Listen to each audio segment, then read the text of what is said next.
Tonight we are catching one of Europe's most unique sleeper trains. Connecting the Norwegian capital Oslo with the fjords and onto the coastal town of Bergen overnight, we'll be traveling in the innovative PlusNight carriage. Featuring 23 massive recliner seats, similar to those you'd normally only find in airline business class.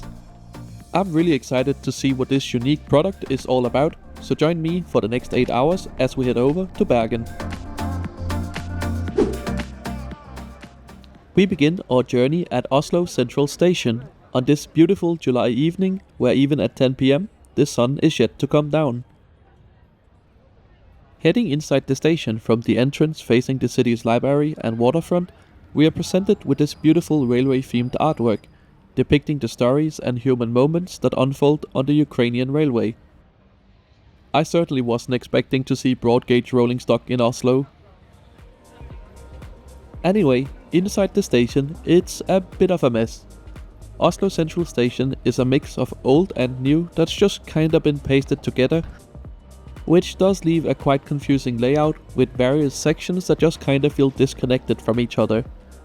But there is a good selection of retail outlets and shops here, although many of them are closed by the time the night train departs. Make sure to check out the old Østbanehallen, which is the original station building from 1854. But now it's just a retail area of the modern station. A quick look at the large departure board in the main hall tells us our train is scheduled to go from platform 3 tonight. But as we still got a little under an hour to go before scheduled departure time, let's have a look at some of the other train traffic around the station. Oslo Central Station is sort of split in two, with 10 tracks leading to the Oslo Tunnel cutting right below the city, but also a slightly smaller dead-end terminal for trains terminating from the east. Both parts of the station sees a lot of commuter and regional train traffic, mostly operated by these many Stadlerflirt units. But you do also get the special Flytoget service operating a fast connection to and from the airport, as well as long-distance train services, like this SJ North service arriving in from Trondheim.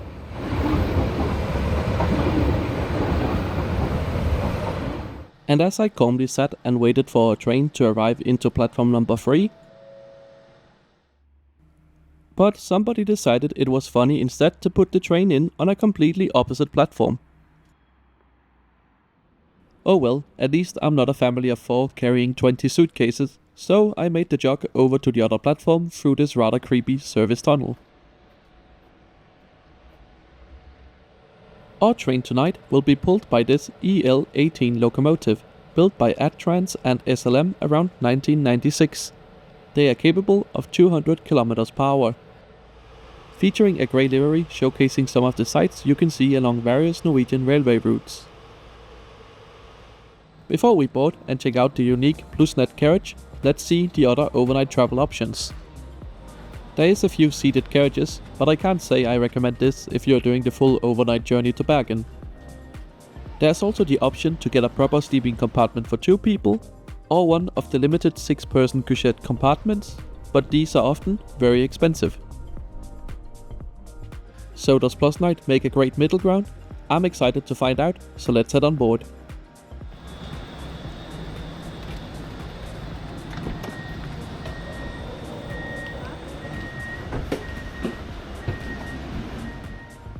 The PlusNight cabin comes in a spacious 1+1 layout with these massive seats. They are unlike anything I've seen previously on European rail. In fact, they seem more like modern airplane business class seats.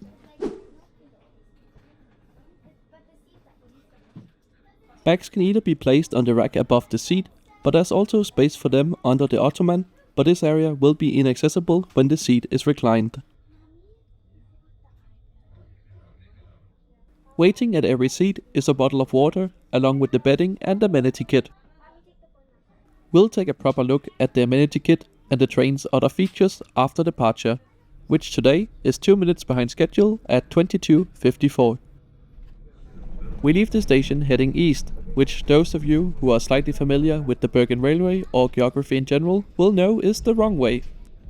That's because tonight our train is diverted via the Gjøvik line, which I'll explain more about as we now head into the route map segment.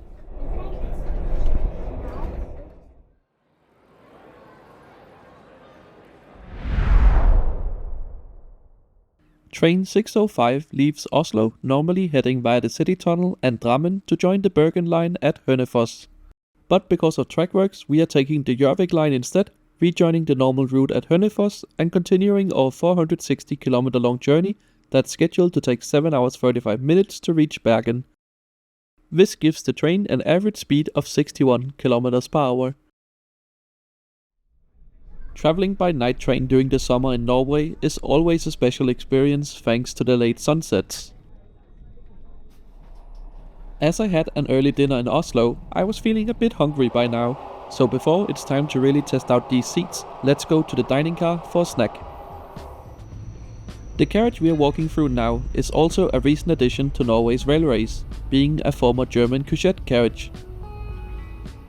It's a nice addition given before it was only possible to book 2-bed sleepers. And it's also been repurposed as a huge luggage storage carriage with lots of space for bikes, skis and bulky luggage.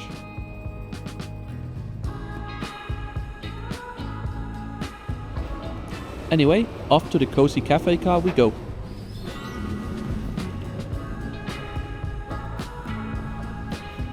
What a cozy vibe there's here this late at night. On offer is a selection of pre-packaged cold items, ideal for taking back to your seat, but you can also order warm options with the staff at the counter. Unfortunately, there were some issues with the card payment system tonight, so I had to leave empty-handed. But I didn't have any issues paying on my train back to Oslo, where I had one of the pizzas on offer.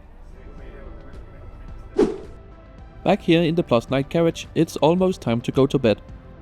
I really like the dim ambience in the carriage. The subtle lights along the floor and on the side of the seat are just enough to navigate through the carriage without disturbing other passengers. You can also really tell that these seats were designed for an airplane. They even have the small step that's used to help crew and passengers reach the overhead bins. Converting the seat into bed mode is super easy. You just simply press and hold this button. And unlike every other first class seat in Europe, this one goes fully flat. We'll take a proper look at the seat in more detail tomorrow when the lighting conditions are a bit better. The Amenity Kit contains some thoughtful items like an inflatable pillow, eye shades, a blanket, as well as earplugs. Although this pillow was borderline useless, I ended up just folding up my hoodie from my backpack instead. And one final thing before bed, a quick look at the shared toilets. As you probably had expected, there's no shower facilities on PlusNight and only a shared toilet. But the toilets were kept clean throughout the night and everything remains functional and fully working.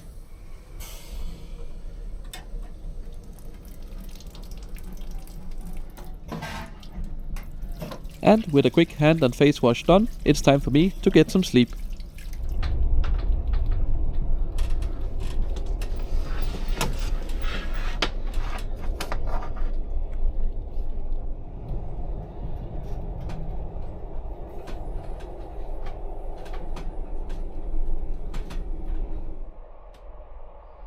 Good morning from the fjords. I managed a solid 5 hours of sleep, which I thought was pretty good. We are currently coming up on our station stop in Dale, running a little behind schedule thanks to some cascading delays following issues on the line yesterday night. And while I would normally prefer to sleep a little longer as we still got about 50 minutes before we reach Bergen, it would be a great shame not to catch some of this beautiful scenery on the final stretch into Bergen. I slept pretty well for the limited hours available on this short night train journey.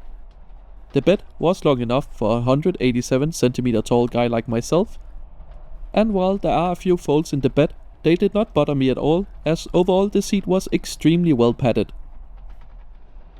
And of course, once you're done sleeping, it converts back into a massive throne of a seat for you to sit on for the rest of the journey. Which of course can also be reclined only partially to offer a really comfortable position for relaxing and enjoying the scenery.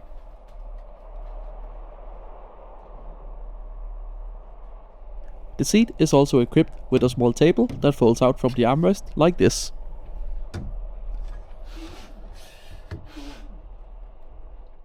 You'll also find one European power outlet in the armrest, as well as an adjustable reading light.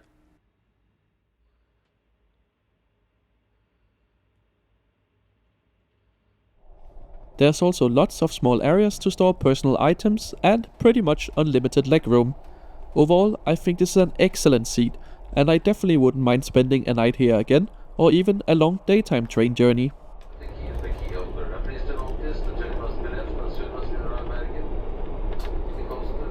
While it is possible to purchase a light breakfast from the cafe car on board the train, I would actually recommend you skip this and sleep in a little longer. Instead, on arrival in Bergen, head right across the street from the station entrance to the Grand Hotel Terminus. Here you can purchase a delicious buffet breakfast for a special discounted price by showing your PlusNight ticket. We are now coming up on our penultimate stop, Arna, so it's time to start summarizing the journey.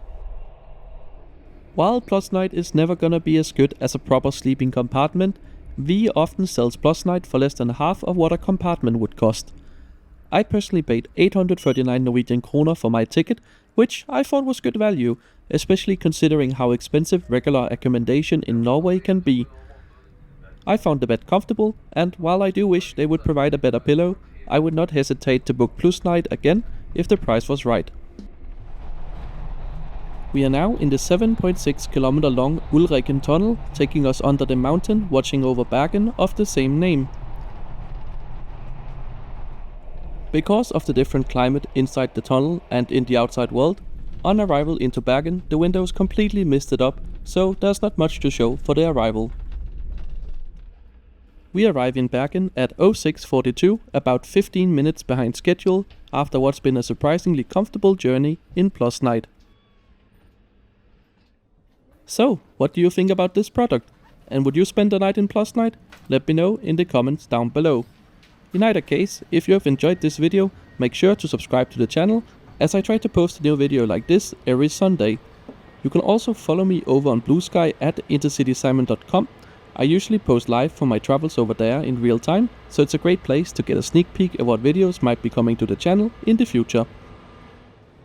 Thanks for watching.